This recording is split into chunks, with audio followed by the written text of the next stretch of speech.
Hi guys, magandang araw sa ating lahat. Ito po ang Gamidigs Vlog. Ang pag-uusapan na naman natin ngayon ay may umuugong na balita na bukas daw ay magbabago na ng Senate President. Totoo kaya yan? Yan ang umuugong ngayon na mga balita na naggagapangan daw. Ang gusto nilang iloklok itong si Alan Cayetano daw. Yan ang mga balibalita sa social media at saka sa mga tao din guys na di ko alam kung napipick news lang or fake news lang yan. Pero may mga ilan naman ang nagsasabing fake news lang yan na mga pinapalabas. Pero guys, ito ngayon ang usap-usapan dito sa social media na bukas daw ay aagawin na ang pwesto ni Tito Soto bilang Senate President. Yan ang abangan natin bukas kung totoo nga ba yan or fake news lang. Ayan, kaya ang mga DDs guys, tuwan-tuwa sila kasi si Alan daw ang papalit. Alam lang natin, pero para sa akin lang, para sa aking pag-analisa, ay hindi mapapalitan si Tito Soto bilang SP.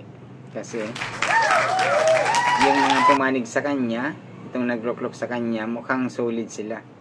O solid ang suporta nila kay Tito Sin. Ayan. Saka malakas ang grupo na to kasi ang nangunguna dito itong si Senator Ping Lacson. Yan ang lumalakad. Kaya guys, na agaw ang pistos kay Kiso or kay Chis dahil itong si Senator Ping ang gumapang. Malakas kasing galamay nito kaya hindi na laman nung grupo nila Kiso or nila Chis na ginagapang na pala ang kang sumuporta sa kanya. Yan ang ating aabangan bukas kung totoo nga ba itong magkakaagawan or isang fake news lang. Yan ang kasi tuwan-tuwa na yung mga DDs guys. Bukas daw, iba nang magiging Senate President. Si ano na daw, si Alan. Si Alan Cayetano daw. Yan ang ano ngayon. Yan ang usap-usapan sa social media. Tingnan lang natin kung hindi ito. O baka naman nagagapangan na silang mga DDs lang na senator. O sila din nagagapangan. Baka may dagdag dito kay Tito Sin yung mga sumusuporta. So guys, anong masasabi niyo dito sa mga umuugong mga balita na mapapalitan na daw itong si Tito Sin? Totoo kaya to? O puro ano lang, puro asa-asa lang or paasa lang sa mga DDS? Yan ang abangan natin bukas. Kaya para sa aking pag-aanalisa guys, kaya gusto nilang gapangin o gusto nilang agawin ang Senate President para hindi makaabot doon sa magiging hearing ni Senator Ping Lacson sa kanyang pamumuno bilang Blue Ribbon Committee Chairman. Yan. Kasi doon guys, talagang pag nag-hearing itong si Senator Ping, tsak na maraming mahuhubaran ng maskara ng mga politiko. O kahit ng mga tao din o kung sinong maituturo dyan ng mga sangkot dito sa korupsyon. Ayan, kaya gusto nilang agawin para hindi makaabot doon sa hearing ni Senator Ping Lacson or sa hearing ng Senate. Para sa akin lang yan guys, para sa aking pag-analisa yan, kaya gusto nilang agawin ang Senate President para maibalik yung sina Marcolita. Senator Marcolita gustong maibalik kasi kaso lang nabulilyaso dahil na tutulog-tulog kasi sila naagaw nung ginapang ni Senator Ping Lacson ang mga kapwa niya senador bilang susuporta sa paging Senate President kay Tito Soto. Yan ang para sa aking pag-analisa guys, yun ang mga mangyayari or mga nangyari sa nung nakaraan linggo. Ayan. Pag-gising ni Senator Chis, nako, iba na yung Senate President. Nawala na, nagaw na yung kanyang mga supporter. Ibig sabihin, yung mga sumuporta sa kanya, nakiuyon lang sa agos ng issue noon. Yan, kaya kaso lang, lumabas naman itong mga nag-donate sa kanya na malaking halaga, kaya doon siya din na agawan ng pwesto. Ayan ang mga susundan natin ng mga mangyayari sa susunod na mga araw. Mas maganda guys, kabang-abang itong mangyayaring Senate hearing sa Huwebes. Parang Huwebes to magaganap itong sabi ni Senator Ping sa Huwebes. Diyan magkakaalaman kung sino-sinong maituturo dyan. At yung nakita sa CCTV na dumalaw dyan sa Senate. Ayan. Sana ipakita doon guys ni Senator Ping kung sino yun na tao na umakyat doon sa mga senador. O isang yun kontraktor ata yun yung WG daw na pumunta sa Senate. Kaya sa Huwebes guys, yan, magkakalaman kung sino-sino. Kaya bukas tuwang-tuwa ngayon ng mga DDC kasi sabi nila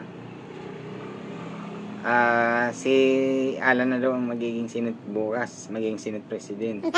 Ewan ko lang, baka lang yun, guni-guni lang or nadala lang ng hangin. Pero guys, hindi maagoy kay Tito Sen kasi si Senator Ping ang talagang namamahala dyan sa mga senador na sumuporta sa kanila. Yan. Walang yan. Mahirap agawin yan. Kasi ang galamay ni Senator Ping, malakas ang signal niya. Alam niya kaagad. Tingnan mo, overnight lang naagaw nila kaagad. Sabi ng iba, hindi daw magagawa ng overnight lang. Pero kay Senator Ping, walang imposible.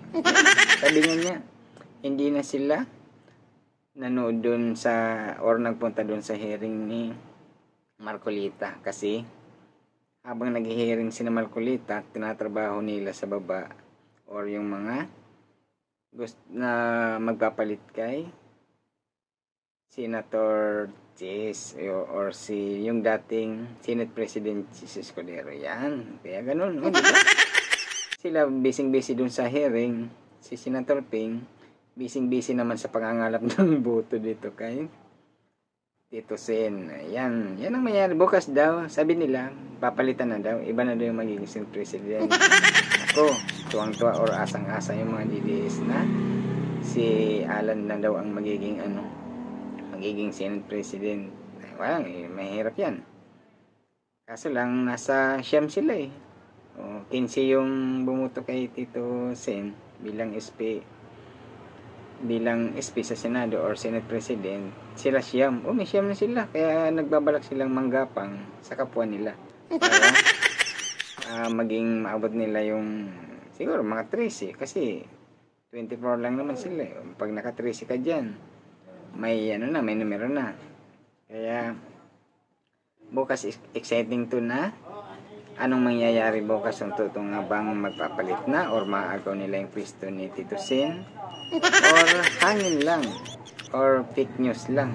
Pero may narinig ako sa ibang mga vlogger kanina, sabi ni Senator Ping daw na yun ay fake news lang, pinapalabas lang na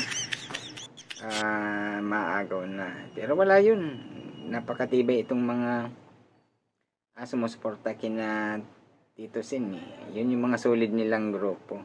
Sina Lorin, si GB nakuha nila kahit sino mga bilyar. Pero guys, delikado kasi baka biglang bumaliktad yung mga magkakapatid. Ayan, yung magkapatid. Ilang magkapatid yan? 3 magkapatid dyan. Mahirap yan. Baka biglang makiayon sa agos ng tubig. O, di ba? Yung iba kasi nakikiagos lang lang sa agos ng tubig kung saan ang issue doon kung saan yung marami doon nakikihalo. Ayan, kaya sana itong si SP Tito Sen ay magtuloy-tuloy yan hanggang 2026 para rams na. So, diba? Kaya guys, abangan natin bukas kung anong mangyayari dyan sa Senate President.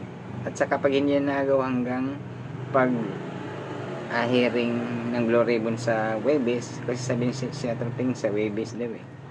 Nako, solid na yan. Wala na, hindi na yung magagawa yan.